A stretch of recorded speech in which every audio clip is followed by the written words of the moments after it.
Fala galera, sejam muito bem-vindos ao canal e hoje vamos ter mais um hands-on e dessa vez será com o Spark Streaming. Para o hands-on vamos utilizar a interface IntelliJ, mas lembre-se que caso você tenha outra de sua preferência, pode utilizar desde que ela tenha suporte ao Scala. E se você chegou nesse vídeo e não conhece sobre o Apache Spark, clica no card aqui em cima que tem um vídeo explicando o que é, como ele funciona e como que é a sua arquitetura. E no vídeo de explicação do Apache Spark eu dei um overview sobre o Spark Streaming e agora a gente vai entender um pouco melhor como que ele funciona. E para começar eu gostaria de explicar que existem duas formas de implementar o Spark Streaming. A primeira forma utilizando o framework DStreams, que é um framework um pouquinho mais antigo. Ele foi implementado para utilizar com os RDDs e também tem como característica a execução de microbatches que rodam a cada 1 segundo. E outra forma é utilizando o Stream estruturado, que é um framework mais recente. Ele foi feito para trabalhar com os dataframes, até por isso que o nome é Stream estruturado. Então ele tem toda essa integração ali com o dataframe e também com outras bibliotecas como o Spark MLlib. E dentro do Stream estruturado também temos duas formas de implementar. Uma é utilizando também microbatch, mas aqui ele já diminui bastante o tempo de resposta. Ele foi desenhado para responder em aproximadamente 100 milissegundos. E a outra forma utilizando o modo contínuo. O modo contínuo é para utilizar com aplicações que precisam de baixíssima latência. Então o modo contínuo foi preparado para responder em 1 milissegundo, mas ele tem como característica o modelo de entregar o dado pelo menos uma vez. O que significa que a gente tem que tratar no nosso código caso esse dado chegue mais de uma vez. Dependendo do nosso caso de uso, a gente não precisa fazer nada. Então, se de repente a gente recebe esse dado e vai salvar no Data Lake, o fato de receber duas vezes não tem problema. A gente acaba sobrescrevendo esse dado e a gente não tem que fazer nada no nosso código para tratar essa característica de entrega pelo menos uma vez. Mas se a gente está trabalhando com eventos, então se a gente pega esse dado, manda para uma outra fila ou para outro evento, e isso pode gerar um problema de duplicidade de processamento, sim, nós temos que tratar esse código para que ele não seja processado mais de uma vez. Bom, então acho que já deu para entender melhor como funciona o Spark Streaming e agora a gente vai para o nosso código. Vamos abrir então o IntelliJ. Eu vou criar um projeto novo para vocês acompanharem desde o começo ali. Então vamos criar um new project. Tem que selecionar aqui em Scala e SBT. Nesse caso a gente não vai rodar em nenhuma cloud, a gente só vai fazer um teste local, então eu vou utilizar a última versão do Spark, tá? O nome do nosso projeto vai ser Data Stream. E lembre sempre de olhar na documentação do Spark quais são as compatibilidades. Eu sei que na última versão do Spark ele já suporta o Scala 2.13, então a gente vai selecionar a última versão do Scala 2.13, que é o 2.13.8. Finish. Agora a gente espera ele construir o nosso projeto, que é rapidinho. Bom, então ele já construiu o nosso projeto aqui. Vamos começar lá no nosso build SBT do Scala, onde a gente vai declarar as nossas dependências. Então a gente começa aqui declarando a variável do Spark Version, que é 3.2.1. E agora a gente coloca as dependências. Então a gente coloca sec, que a gente vai passar duas libs. Uma é o Spark Core, Spark Core, Spark Version. E a segunda é Spark SQL. Vamos só copiar aqui para ficar mais fácil. Aqui a gente só muda para Spark SQL e tira o vírgula. Bom, vamos fazer um build aqui então, para ver se vai dar tudo certo, se não vai ter nenhum problema. Lembra que no processo de build ele já vai fazer o download dos pacotes lá no Maven e vai compilar o nosso projeto. Beleza, o build já foi feito, ele não demora muito, realmente só alguns segundos. Vamos então para o nosso código. Dentro do SRC, do main, Scala, a gente vai criar um pacote e estruturar um pouquinho melhor o nosso código. Eu comentei no último vídeo que o foco dos vídeos aqui não é engenharia de software, é sim mostrar como que o Spark funciona. Mas conforme a gente vai avançando nos vídeos, a gente vai avançando também em engenharia de software, mostrando um pouco mais de reaproveitamento de código e de melhores práticas. Então vamos criar uma package aqui, para organizar melhor. Vamos colocar o meu nome mesmo, BR com Danilo Souza. E a gente vai criar uma Scala Class. Esse tipo vai ser objeto e a gente vai criar um que chama Utils. A gente vai criar algumas funções compartilhadas aqui, então a gente deixa aqui nesse objeto que chama Utils, que vai ajudar a gente aqui com o reaproveitamento de código. A primeira função que a gente vai criar é uma função para criar o Spark Session, porque a gente vai criar o Spark Session depois no nosso main do Spark, e em vez de a gente criar lá, então a gente cria a nossa função aqui e depois só invoca ela no nosso código principal. Então vamos criar uma função chamada create Spark Session. Como parâmetro a gente vai receber o app name, ele é string, e também a gente vai receber o master, que também é string, e a gente vai startar ele vazio. O default é sem parâmetro nenhum. Essa função vai retornar então Spark Session, e aqui a gente abre e fecha a nossa função. Então aqui na IDE ele já informou que o pacote não está importado, a gente importa ele aqui, lembrando que é o Option Enter no Mac ou Alt Enter no Windows e no Linux. Já importou aqui o nosso pacote, SparkSQL Spark Session, e agora a gente vai para o nosso código então. Lembra que eu comentei que se a gente souber desenvolver, a gente não tem que alterar nada quando a gente vai chamar um código local e um código num cluster, por exemplo. E a ideia aqui é de uma forma bem simples mostrar para vocês como isso funciona. Então a gente vai colocar uma condição, se a gente não receber nenhum parâmetro do master, a gente vai criar o nosso Spark Session sem passar o parâmetro do master então. E caso a gente receba, a gente imputa, então a gente vai colocar uma seção de ifs para tratar isso aqui. Então if master diferente de null, Spark Session.builder.appName, a gente recebe o parâmetro do appName. .master, a gente recebe o parâmetro de master. E .getOrCreate. Beleza, aqui a gente está com erro na nossa função porque eu esqueci de colocar um igual aqui, ó. A gente coloca um igual, já ficou melhor. Deixa eu arrumar a indentação. Então aqui no else a gente entra na outra condição, né? Caso a gente não passe então como parâmetro master, a gente também vai criar o Spark Session.builder.appName, vai ser o mesmo nome. E .getOrCreate. Beleza, então. Então só para recapitular, aqui está simples, a gente tem dois parâmetros, o nome da nossa sessão e o master. Se a gente passar algum parâmetro como local, a gente então cria a nossa sessão local, e caso a gente não passe nenhum parâmetro de master, a gente cria sem esse parâmetro, que é utilizado para os deploys que a gente roda lá nos clusters. Beleza, então, úteis criado, vamos criar então o nosso próximo objeto, que vai ser o stream mesmo. A gente também vai criar um Scala Class, um Scala Object, e o nome vai ser string nc. Beleza, para começar então, a gente vai importar o utils.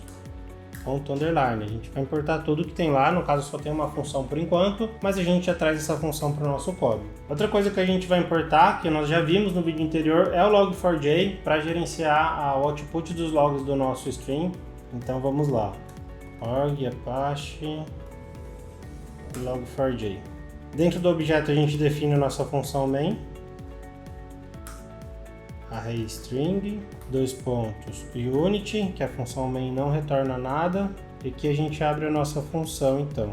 Então para começar a gente vai definir o nosso log, a gente vai colocar como erro de novo, para não ver aquele monte de output que suja a nossa visualização. Então é logger.getLogger.setLevel level.error.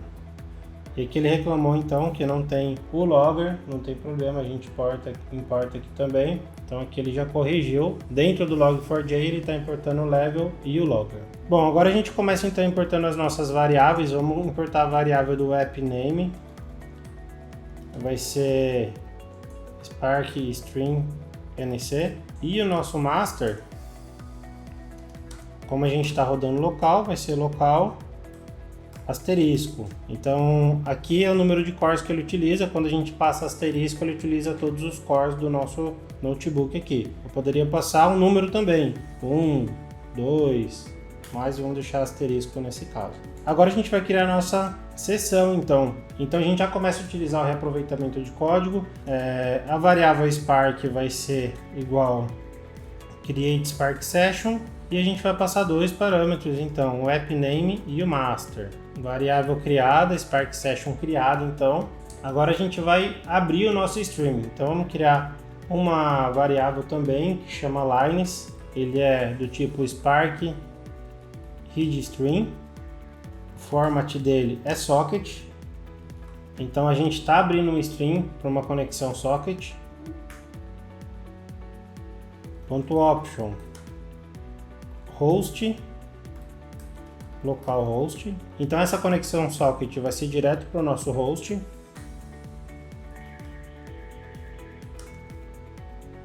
E a porta vai ser a porta 9999. Opa, aqui eu errei, veio um S aqui, option port 9999.load. Beleza, então aqui na variável lines ele vai abrir uma conexão Spark String no formato socket dentro do nosso localhost na porta 9999.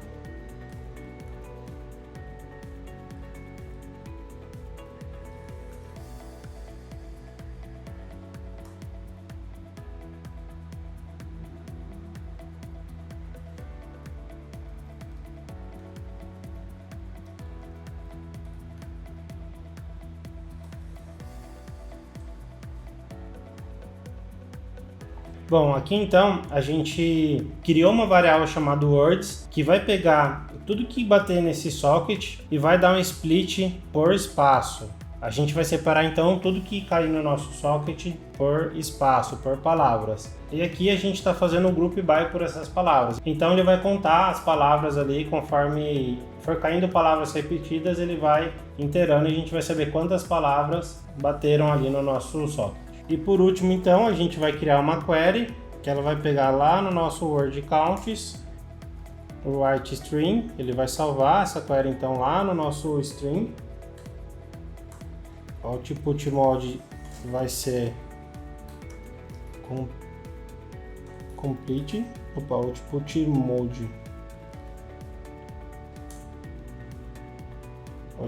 mode complete, format console.start.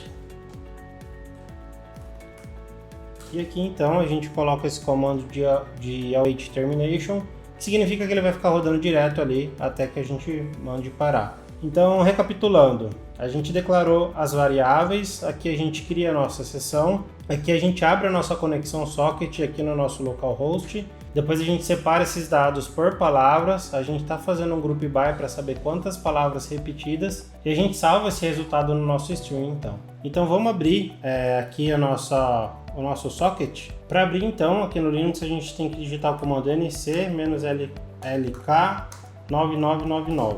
Beleza, ele já abriu a nossa conexão socket aqui então, e agora a gente vai dar um start lá no nosso código Spark e vamos ver o que vai acontecer. Legal, ele está fazendo o build aqui, vai demorar um pouquinho, mas não é muito, lembre que é alguns segundos só. Bom, e ele deu um erro aqui, ele deu um erro na hora de separar as palavras, mas é porque a gente não importou implicits aqui, ele até fala, né? Quando a gente importa o Spark implicits, ele já vai entender. Então depois do nosso Spark Session, a gente importa aqui o Spark implicits.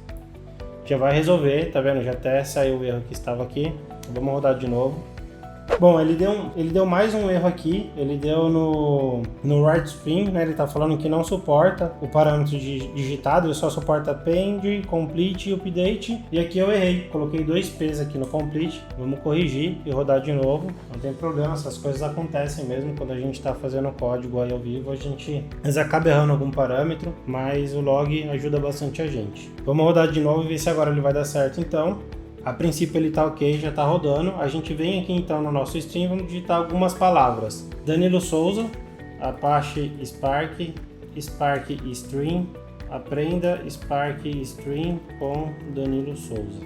Então dá para ver, conforme a gente vai digitando aqui, o Spark String ele vai capturando essas mensagens, vai separando ali, dando um split por espaço. Então ele separa as palavras e ele vai agregando aqui, fazendo count para saber quantas palavras tem. Então dá para ver, ó, string teve 2 palavras, Souza 2 palavras, Spark 3 vezes, Danilo 2 vezes. Então aqui foi um exemplo para a gente ver como é que funciona utilizando a função socket. Bom, e esse foi o nosso primeiro exemplo, mas lembre-se que o Spark String não funciona só com socket. A gente pode apontar o source do nosso string para um diretório, para um bucket, para algum serviço de mensagem, para uma fila Kafka, enfim, tem diversas aplicações. Esse foi o primeiro, a gente vai avançar para um segundo caso de uso, que é escaneando os nossos diretórios, então vamos fechar aqui o nosso socket, A gente pausa aqui a nossa aplicação e a gente vai construir então uma aplicação nova de string apontando para um diretório. Vamos criar um novo objeto aqui, Scala Class,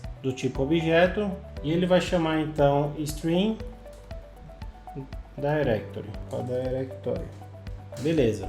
Isso aqui então será uma aplicação nova e a gente faz de novo, tá? A gente então importa o utils.underline, a gente importa o log4j também, o logger e o level. Aqui a gente seta então o nosso logger, né? Logger.get logger arg.setLevel level igual a error. Legal. Vamos criar então a nossa função main também, def main. Então lembra que na main a gente vai receber um string. A main não vai, só 2 pontos aqui. A main não retorna nada. E a gente também começa definindo as nossas variáveis. Então val appName igual string directory. E a master vai ser igual local asterisco. Bom, e aqui então está os diretórios que a gente vai processar de dados, tá? Então esse diretório aqui chama Activity Data, é um arquivo JSON, vamos abrir algum aqui de exemplo. Esse dataset aqui é um dataset público que são dados de viagens de bicicleta. Então com esse dataset a gente vai conseguir abrir lá, é um dataset que tem bastante arquivos aqui, e eu deixei alguns no diretório e outros em outro diretório, porque depois que a gente ativar o stream, eu vou copiar então o diretório de um para outro, para que ele consiga fazer o processamento e que vocês consigam ver ali em real time o Spark funcionando. Então a gente cria de novo a nossa seção Spark, né? Então val Spark igual create Spark session, a gente vai passar o app name e o master. Vamos importar também o Spark implicits, né? A gente viu que a gente precisa. Então a gente já importa depois que a gente criou a nossa seção. Como a gente vai trabalhar com data frame aqui, ele é um arquivo, eu poderia já definir o meu esquema, mas o que eu vou fazer? Eu vou criar um data frame primeiro, lendo um arquivo, vou exportar esse esquema e aí depois eu starto o nosso stream informando esse esquema que eu já vou ler. Então a gente cria aqui uma variável chamada static, argread, ele é um JSON e no meu caso está dentro do users, Danilo Souza, /data, /activity data, Aqui eu só comi um R. Então legal, a gente vai ler o nosso arquivo JSON, a gente vai criar um esquema. Legal, então agora que a gente criou uma variável chamada dataSchema, que ele é o export do esquema da minha variável static, que foi a variável que eu criei aqui em cima. Então a gente vai passar o nosso esquema lá para o nosso stream. Então a gente vai criar a nossa seção. Bom, vamos fazer um print aqui para a gente ver como que é o nosso esquema então. E aqui a gente cria o nosso stream. Spark.readStream.schema, a gente tem que passar então, vai ser o dataSchema.option. A gente vai passar um parâmetro aqui, que é o max files per trigger 1. Senão o Spark vai ler tudo de uma vez e a gente não vai conseguir ver no olho aqui ele processando um por um como é que ele funciona. .json, e aqui é o diretório que está aqui em cima de novo. Só vou copiar e colar para ficar mais fácil. Beleza, então primeiro a gente lê o nosso string, agora a gente vai fazer uma agregação, vai criar uma outra variável que chama ActivityCounts igual streaming.groupBy, a gente vai agrupar então pelo GT, que é uma coluna do nosso data frame, e vai dar um count, a gente vai conseguir ver então quantos dados estão chegando aqui. Opa, aqui ele não é group by key, é só group by. Depois de fazer a nossa agregação, então, a gente tem que mandar o dado lá para o nosso string. Então a gente cria mais uma variável aqui, activity query igual activityCounts.write string query name. O nome dessa nossa query no nosso string vai chamar ActivityCounts. Format vai ser in memory. Put mode complete, porque a gente está fazendo agregação aqui, então a gente tem que passar o modo completo para que ele consiga armazenar todos os dados da nossa agregação. E ponto start. Então a gente já está mandando esses dados lá para o nosso stream e agora a gente vai fazer uma query então para começar a ler esses dados e entender como é que ele está processando. Então vamos colocar um while true. Vou dar um print no spark.sql e a gente passa uma query aqui, ó, select asterisco from, que é o nome da nossa query lá no nosso stream.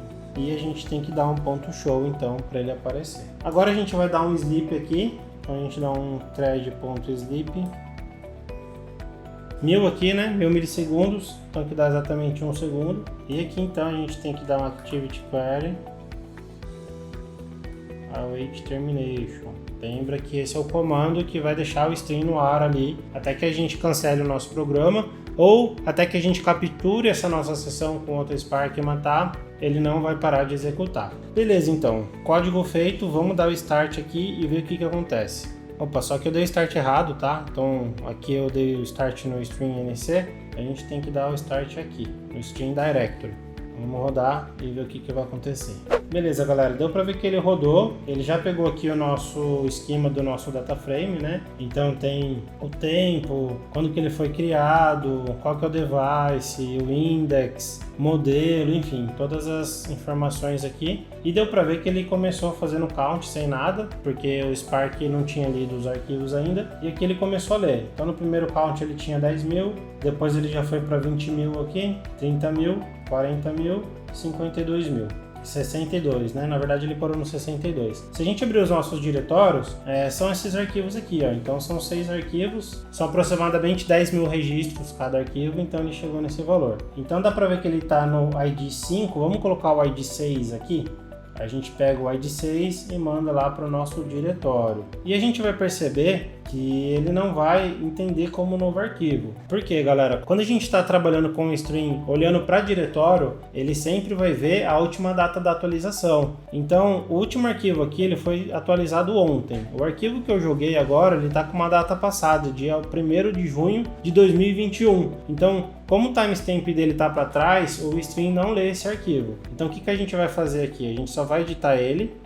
A gente não vai colocar informação nenhuma, só vamos colocar um enter no final e salvar o arquivo para ele mudar a data, né? Então dá para ver que ele foi atualizado hoje aqui, às 21h27, e deu para ver que ele já entendeu, né? Então uma vez que ele atualizou, ele pega o timestamp mais novo e dá para ver que ele saiu ali de 62 para 73.000. E a gente pode fazendo isso então com os outros arquivos, vai ser a mesma lógica, né? Então vamos pegar o arquivo 7 aqui, também ele tá com a data para trás, né? Vamos alterar aqui para vocês entenderem a dinâmica. Salvamos. Vamos ver aqui, ó, 73.000.